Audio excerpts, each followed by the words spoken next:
नमस्कार दोस्तों, आप देख रहे हैं आरएम न्यूज एक्सप्रेस। दोस्तों, आज हमारी मौजूदगी में दशाश्वमेध घाट में मौजूद हूँ, यानी बनारस में। अभी कुछ ही दिन पहले प्रधानमंत्री जी यहाँ पर आए थे, लोगों को सौगात पे सौगात दे के गए। लेकिन यहाँ पे कुछ वेंडरों द्वारा जो कि समस्याएं आ रही हैं प्रशासन के बीच में, इनसे पूरी जानने की कोशिश करते हैं। हाँ, आपका शुभ नाम? धर्मराज गुप्ता है। क्या मैटर था?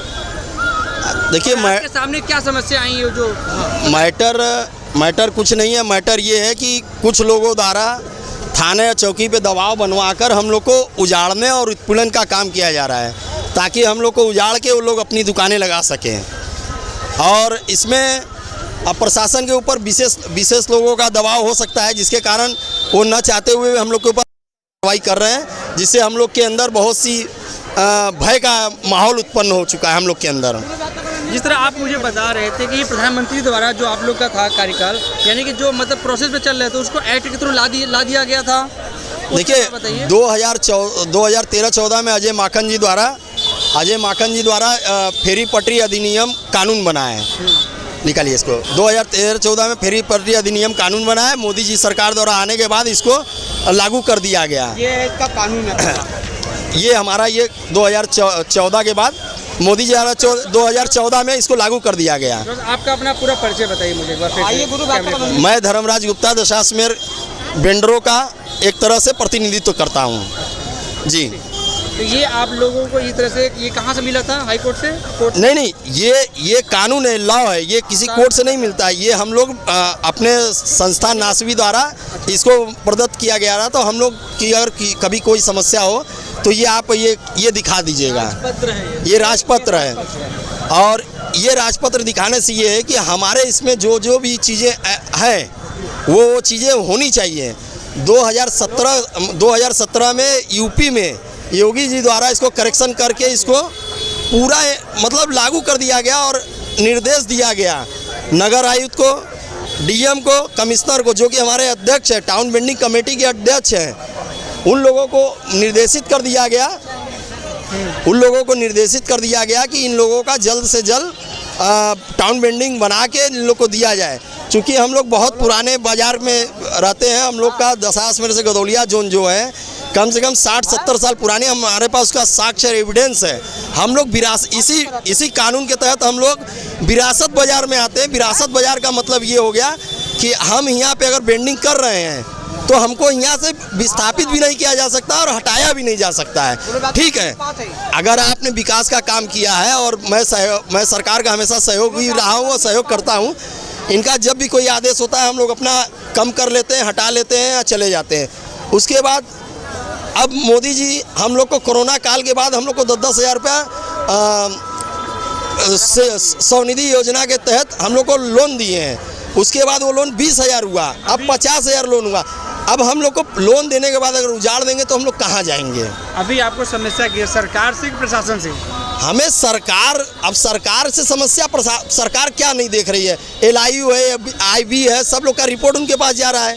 हम लोग के ऊपर अगर अत्याचार हो रहा है तो क्यों हो रहा है? सरकार संज्ञान में क्यों नहीं ले रही है? उनके पास पूरी तंत्र है, उनको एक एक पल की जानकारी है। ऐसा नहीं है कि जानकारी नहीं है। पर अगर शासन प्रशासन अगर कोई तरह का दिक्कत कर रहा है तो उनको निर्देशित कर सकते हैं ना। आप दशाश्वमेध जोन को, क्षेत्र को आपने अभी तक विरासत बाजार नहीं घोषित करवाया। हम लोग को कहीं कोई टाउन वेंडिंग का अगल बगल कहीं कोई चीज़ें नहीं दी। ये प्लाजा भवन जब बन रहा था तो इसमें ये आश्वासन हुआ कि RP घाट पे जितने भी लोग लगा रहे हैं उनको और आप लोग को उसमें दिया जाएगा। अब वो बेचकर बड़े बड़े उद्योगपति को दे दिया गया। हम लोग कहाँ गए? आप अभी तक मैं यही सोच रहा हूँ, 4 पीढ़ी से हम लोग जो कर रहे हैं अपना व्यापार, अपना परिवार का जीविकोपार्जन कर रहे हैं, हम लोग कहाँ हैं? इसमें हमको ये कोई आज तक नहीं बता पाया। तो क्या मांग आज लेकर यहाँ पर आए थे? हम लोग मांग लेके नहीं गए। अभी हमारे क्षेत्र की CO सर जो हैं प्रज्ञा पाठक जी हैं, वो पूरा मतलब उनको किसी ने निर्देशित किया या जो भी हो, उन्होंने कहा कि नहीं भाई, हम दुकान लगने नहीं देंगे। हालांकि इसके पूर्व में उन्होंने लिस्ट मांगा, मैंने लिस्ट मुहैया कराया, राजपत्र दिखाया। अब ये कह रही हैं कि राजपत्र हमें मानते ही नहीं है।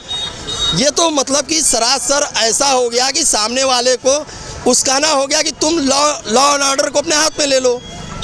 भाई, मेरा पेट जलेगा तो मैं कहाँ जाऊँगा? मैं लॉ एंड ऑर्डर तो लेता नहीं हूँ कभी अपने हाथ में, क्योंकि मैं लोग कमा के खाने वाला 24 घंटा यहाँ जब चाहे तब मिल जाएंगे। हम लोग तो भाई व्यापारी हैं, स्वरोजगारी हैं, आत्मनिर्भर हैं। हम किसी के यहाँ नौकरी नहीं कर रहे हैं।